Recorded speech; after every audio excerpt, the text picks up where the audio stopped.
Hi friends, मैं पूजा Jaiswal actress आप सभी भोजपुरी समाज को प्रणाम करती हूँ।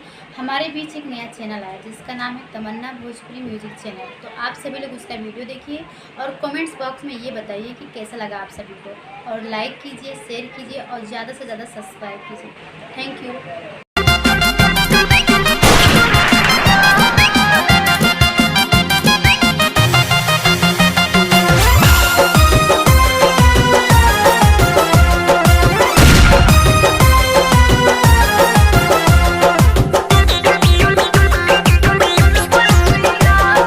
बहुते तू खाते जिया है, मेरे चुलबुल पिया है।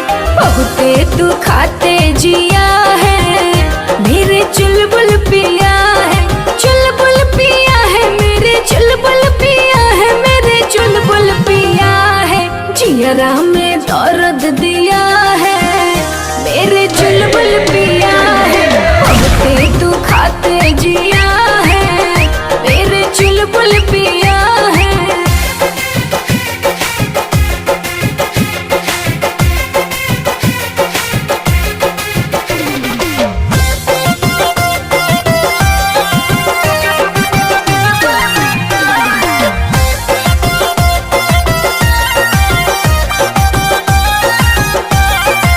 सासुला साड़ी लाए ननदी लाटीका, सासुला साड़ी लाए, सासुला साड़ी लाए ननदी लाटीका।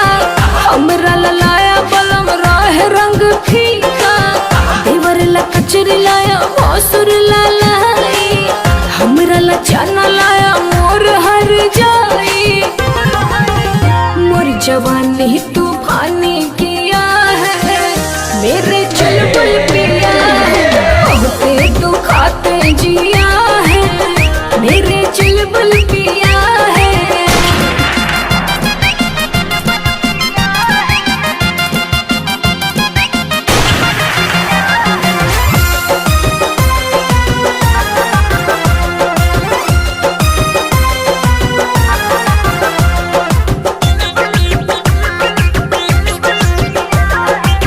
सिजिया पे प्यार इनका मेरे से होता है, सिजिया पे प्यार इनका, सिजिया पे प्यार इनका मेरे से होता है।